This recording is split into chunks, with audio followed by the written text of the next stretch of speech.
Hello दोस्तों, स्वागत है एक और नई वीडियो में।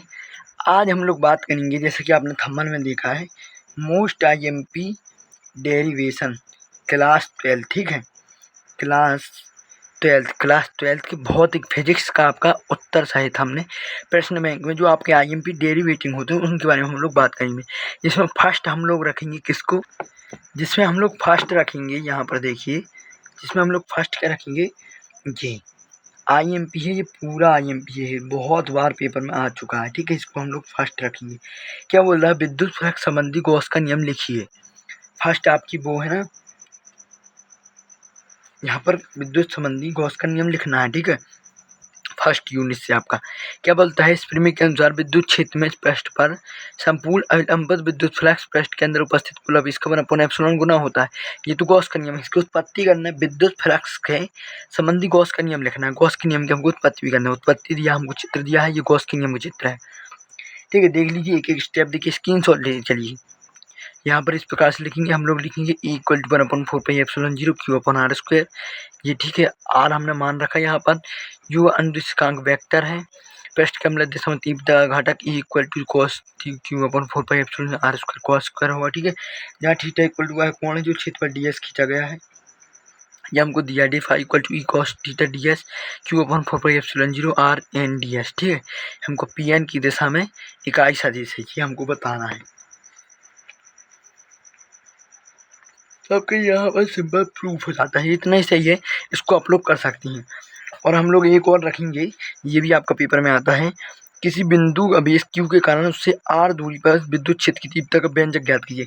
r दूरी पर कोई विद्युत क्षेत्र की तीव्रता का व्यंजक के लिए हमेशा आपका क्वेश्चन आता है। ठीक है, फिजिक्स में अगर आपने अभी दिया है तिमाही पेपर तो उसमें भी आया होगा, और आगे भी आता है क्वेश्चन वार्षिक में भी।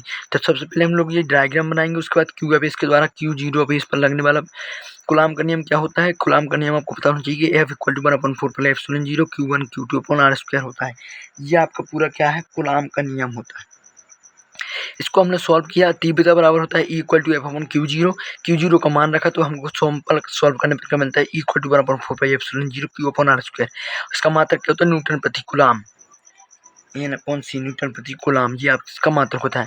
इसकी दिशा क्यू के अवेश बल की दिशा में होगी। ये आपको बनता है। दो आपके यहाँ पर डेरिवेटिव मैंने बता दिए। तीसरा डेरिवेटिव है आपका यूनिट 2, यूनिट सेकेंड से ये है। ये दोनों क्वेश्चन को देखिए, आप लोग करके जाइएगा। एक तो आता है समांतर श्रेणी में जुड़े संधारित्र और एक श्रेणी श्रेणी में। ठीक है, समांतर और श्रेणी, यहाँ पर श्रेणी समूह दिया है। समांतर और श्रेणी दोनों के लिए व्यंजक आप लोग करके जाइएगा, पेपर में आते दो में से एक फंसता है। यहाँ पर श्रेणी क्रम का आपको दे रखा है। ठीक है, समांतर के इसमें नहीं दिया, लेकिन आप लोग करके जाइएगा। श्रेणी क्रम का इस प्रकार की प्रूव करना है। ठीक है, ये यहाँ पर समांतर समूह दोनों साथ में दिए हैं इसमें। श्रेणी समूह ये साथ में कभी नहीं आएंगे, दिए हैं पर साथ में नहीं आते, अलग अलग आते हैं। ठीक है, या तो श्रेणी आएगा या समांतर आएगा, दो में से एक आएंगे। तो यहाँ पर ये श्रेणी भी दिया है, समांतर समूह दिया है।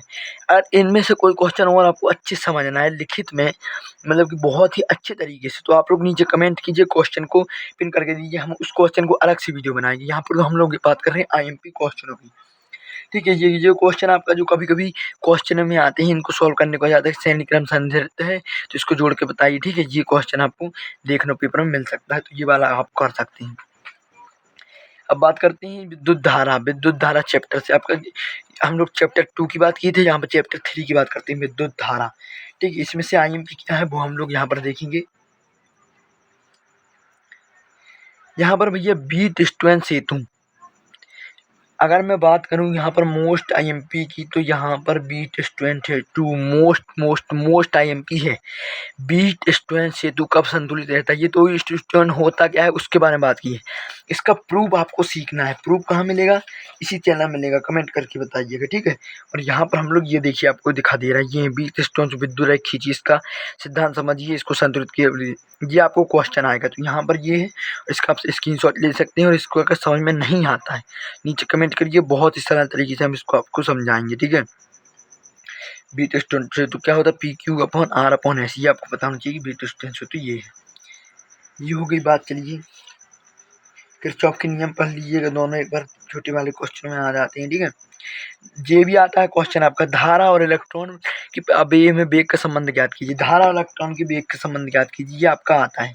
होता क्या है, I = NE। ठीक है। ये दिया है NEAVD, ये होता है आपका धारा और इलेक्ट्रॉन के वेग में संबंध। तो ये आपका कई बार पूछा जाता है पेपर में, ठीक है। इसको आप लोग करके जाइएगा। विद्युत बल, ठीक है। ये और विभवांतर में अंतर, ये भी बहुत बार पूछा जाता है, आपका अंतर भी पढ़ के जाइएगा, ठीक है। यहाँ पर एक क्वेश्चन IMP बता रहा हूँ मैं, ठीक। तो यहाँ पर ये आपका विद्युत विभव, तो यहाँ पर हम लोगों ने चैप्टर 1 किया, सेकेंड किया एंड थर्ड किया, 3 चैप्टर को हमने यहाँ पर पूरा किया, ठीक है। बाकी के चैप्टर हम लगातार इसी 3-5 करके आप आगे लाते रहेंगे। तो वीडियो पसंद आई तो वीडियो को लाइक कीजिएगा, चैनल को सब्सक्राइब कर लीजिएगा और बेल आइकन को ऑन कीजिए ताकि सबसे पहले इसका पार्ट 2 आपको देखने को मिले, थर्ड मिले और सारे चैप्टर का IMP क्वेश्चन आपके पास पहुंच सके और आप अच्छे नंबर ला सके, ठीक है। 5 में से 5, 70 में से 70, ठीक है। मिलते हैं अगली वीडियो, तब तक के लिए जय हिंद, थैंक यू, गुड।